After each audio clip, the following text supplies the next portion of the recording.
اللہ کہتا ہے کون ہے بڑا گمراہ اس بندے سے جو زندہ خدا کا در چھوڑ کے ہر وقت ہر کسی کی پکاریں سننے والے خدا کا در چھوڑ کے انہیں پکارتا ہے لا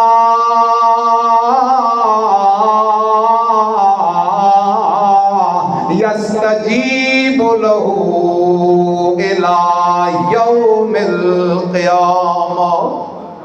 اللہ کہتا ہے میرا بندہ میں تیری زندگی کی ڈور قیامت کی صبح تک دراز کر دوں اور تو پکارتا جائے مانگتا جائے۔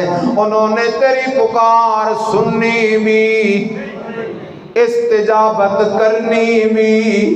اللہ وجہ کیا ہے؟ فرمایا وَهُمْ عَنْ دُعَائِهِمْ غَافِلُونَ۔ اللہ کہتا ہے میرا در چھوڑ کے جنہیں تو پکار رہا ہے وہ تیری پکار سے غافل ہیں۔ والذین تدعون من دونہ ما یملکون من قطمیر۔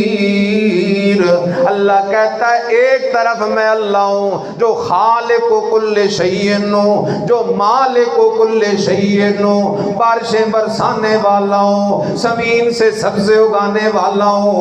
ایک طرف وہ ہیں ما یملکون من قطمیر۔ او میرا بندہ کھجور اٹھا لے، بسم اللہ پڑھ کے کھا لے، اندر سے گٹھلی نکلے گی، ہڈی نکلے گی، بے جان۔ کہو سارے اس گٹھلی کے اوپر ایک باریک سفید پردہ تجھے نظر آئے گا۔ واہ میرے اللہ، میرا در چھوڑ کے جن سے تو مانگنے گیا ہے وہ تو اس چھلکے کے مالک بھی۔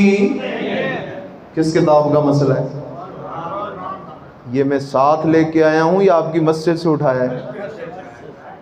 ما یملکون من قطمیر۔ اللہ اکبر اللہ اکبر۔ ہمارے حضرت مولانا حسین علی الوانی سب کہہ دو رحمت اللہ تعالی علیہ فرماتے ہیں کھجور کو قبر سمجھ، کھجور کو، اور کھجور کے اندر جو بے جان گٹھلی ہے اسے میت سمجھ، اور اس گٹھلی پہ جو سفید پردہ ہے اسے میت کا کفن سمجھ۔ اللہ تجھے سمجھانا چاہتا ہے جن کے در پہ تو مانگنے گیا ہے وہ تو اپنے کفن کے مالک بھی کوئی نہیں۔ اللہ پاک ٹھیک ہے وہ مالک نہیں ہے، ٹھیک ہے وہ خالق نہیں ہے، ٹھیک ہے وہ دے کچھ نہیں سکتے، لیکن میری سڑ سور پکار سن تو لیتے ہوں گے۔ کیا کر لیتے ہوں گے؟ اللہ نے فرمایا آگے چل قرآن پڑھ، ان تدعوہم لا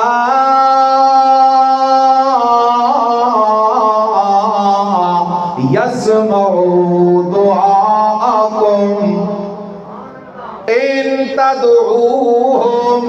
اللہ کہتا ہے او میرا بندہ اگر تو نے پکارے لا یسمعوا دعاءکم، انہوں نے تیری پکار سننی کوئی نہیں۔ وَلَوْ سَمِعُوا بالفرض وہ سن بھی لیتے ہوں تو مَسْتَجَابُوا لَكُمْ، انہوں نے تجھے جواب دینا تو کوئی نہیں۔ جب تک جواب نہیں آئے گا تجھے پتہ کیسے چلے گا تیری بات سنی گئی ہے یا کوئی نہیں سنی گئی ہے؟ ایک طرف وہ ہیں جو قیامت تک تیری سن نہیں سکتے، ایک طرف وہ ہے جو ہر وقت سننے والا ہے۔